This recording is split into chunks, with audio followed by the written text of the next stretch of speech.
3 দিন ব্যাপী বিধানসভা অধিবেশন চলছিল এবং অধিবেশন শেষ হলো। এই 3 দিন ব্যাপী অধিবেশনে মূলত যে কয়েকটি বিষয় উঠে এসেছে এর মধ্যে অন্যতম ছিল অনিয়মিত কর্মী তাদেরকে নিয়মিতকরণ, বেকার সমস্যা এবং বিধানসভায় মন্ত্রী বিধায়কদের বেতন ভাতা বিল বৃদ্ধি।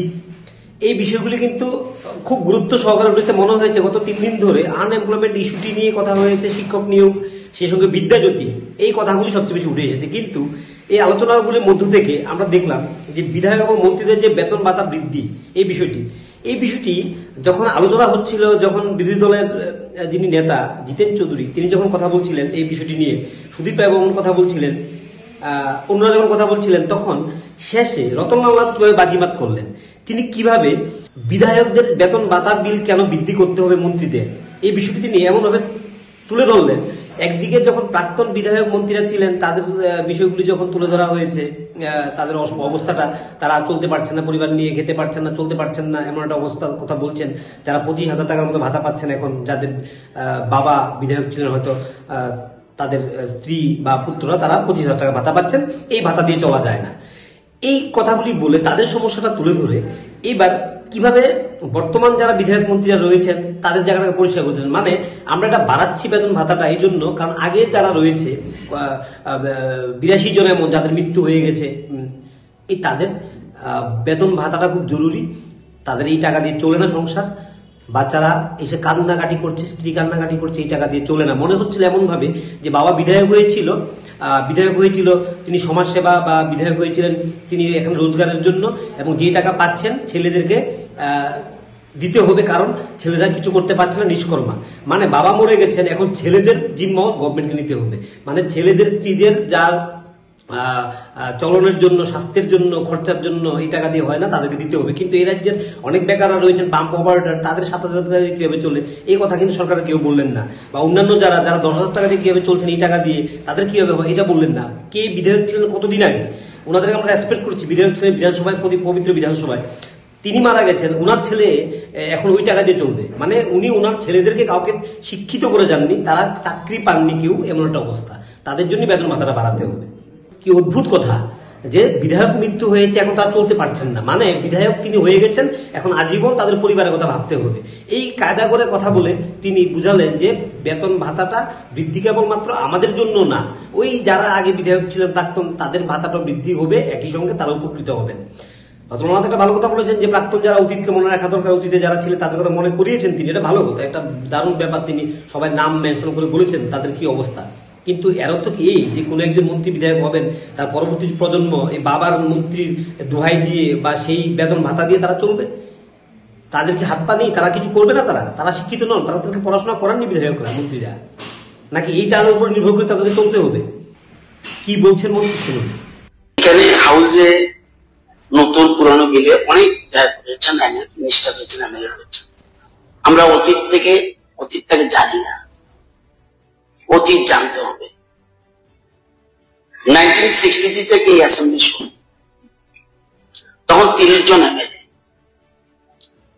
সেকেন্ড অ্যাসেম্বলি ওইটাও 30 জন এমএলএ, 3 জন নমিনেটেড। এই 13 অ্যাসেম্বলি আছে, কতজন ইলেক্টেড হয়েছে? 748 জন এমএলএ, বিধায়ক মন্ত্রী হয়েছেন 748 জন টোটাল। 1963 ফার্স্ট অ্যাসেম্বলি, 3 জন নমিনেটেড, এটা ইন দ্য ইয়ার 1971 ওই সময় 3 জন নমিনেটেড হয়েছিল। এই টোটাল মিলে 751 জন আমরা ত্রিপুরা বিধানসভা from the very beginning to till. এর মধ্যে শচীন সিং রয়েছে, আজকেও সচিন্দ্রলাল সিং প্রথম মুখ্যমন্ত্রী, উনি কিন্তু ওনার মিসেস ভাতা পাচ্ছেন। শচীন সিং এর অবদান কি কোনো অংশ কম আছে? এই যে 751 জন, আমরা অনেকে খবর রাখি না। আমি শুধু চিফ মিনিস্টারের কথা বলছি, তারপর বাকিগুলি বলতে হবে, মেসেজ খারাপ যায়। শচীন্দ্রলাল সিংহ ছিলেন রাজতন্ত্র থেকে গণতন্ত্র উত্তরণের পথিকৃৎ। সুকুমার সেনগুপ্ত ছিলেন গুড অ্যাডমিনিস্ট্রেটর। নিপেন চক্রবর্তী ছিলেন রাজ্যের কমিউনিস্ট সরকারের প্রধান কাণ্ডারি। সুধীররঞ্জন মজুমদার ছিলেন সহজ সরল মানুষ। সমীরঞ্জন বর্মন চৌকস রাজনীতিবিদ। প্রফুল্ল দাস মৃদুভাষী, ওনার স্ত্রীও ভাতা পাচ্ছেন, মুখ্যমন্ত্রী ছিলেন। রাধিকা রঞ্জন গুপ্ত ইন্টেলিজেন্ট। দশরথ দেব মুকুটহীন রাজা। বিপ্লব দেব কমিউনিস্ট শাসনের অবসানের পুরোধা এবং রাজ্যে ইতিবাচক রাজনীতির প্রচারক এবং সার্বিক উন্নয়নের মার্গদর্শক। প্রফেসর ডক্টর মানিক শাহ সজ্জন এবং সার্বিক উন্নয়নের অতিথি এবং কারিগর। স্যার, এক্স এমএলএরা এই যে ভাতা, আমি বলছি বিভা দাস, প্রথম নাম প্রফুল্ল কুমার দাসের মিসেস, উনি ভাতা পাচ্ছেন। এরকম 82 জন ফ্যামিলি পেনশন পাচ্ছেন।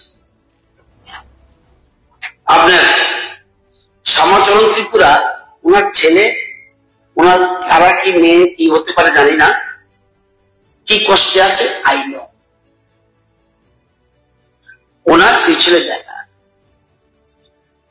কোন কোন এমএলএ বর্তমানে দাঁড়িয়ে ওনার নামে কলেজের নামান্তরণ করার জন্য বলছে। স্যার, খবর জমাতের খবর রাখি আমরা, ওনার স্ত্রী কি অবস্থায় আছে, মন্ত্রী ছিলেন। স্যার, লক্ষ্মী সিং সচিনলাল সিং এর স্ত্রী ভাতা পাচ্ছেন। এবং হংসদাস দেওয়ান সান্ত্বনা বলতে পারবে, ওনার স্ত্রী কি কষ্টে আছে কজন খবর রাখি। পাখি ত্রিপুরা, ওনার স্ত্রী কিভাবে আছে খবর রাখি আমরা কেউ। মাখনলাল চক্রবর্তী বহুদিন আমার সাথে কথা পেয়েছে, ওনার স্ত্রী কিভাবে আছে খবর রাখি কজনে। গীতা দেবনাথ, ইন্দ্র দেবনাথের স্ত্রী কেমন আছে, রাধামোহন দেবনাথের স্ত্রী কেমন আছে, কজন খবর রাখি। তাহলে এই যে 82 জন ফ্যামিলি পেনশন পাচ্ছে এই রাজ্যে, তাদের হাজবেন্ড বা স্বামী কিচ্ছু করেনি, কিচ্ছু করেনি। আজকে এই যে বিল্ডিং এ এসছি, আপনি চলে এসে পড়ে তাদের কথা কে বলবে?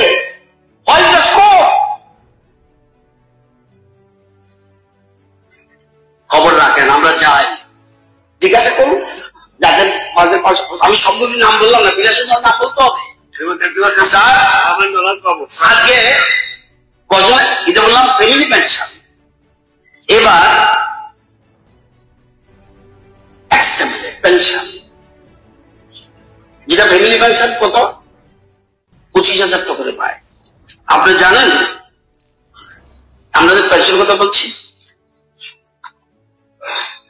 MLA monthly salary in India 2024 state wise monthly pay expenses report যে বেরিয়েছে, এতে উল্লেখ রয়েছে highest paying state Telangana 2,50,000 plus allowances,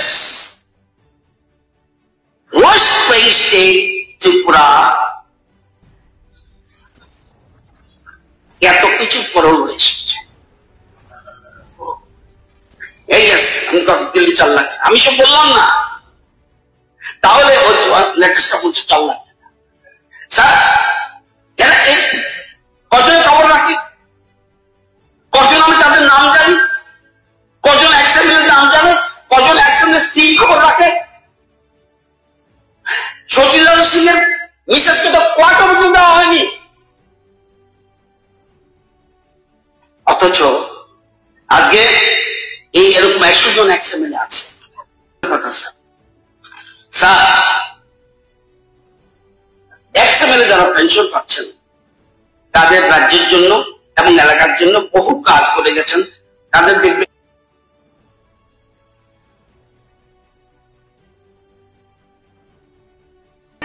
members of the Legislative Assembly Tripura 9th Amendment Bill 2020 তো বিলকে সমর্থন করার জন্য আমি অনুরোধ করবো, সবাই সমর্থন করেছো, আলোচনার মধ্যে নেগেটিভ কিছু বলেনি।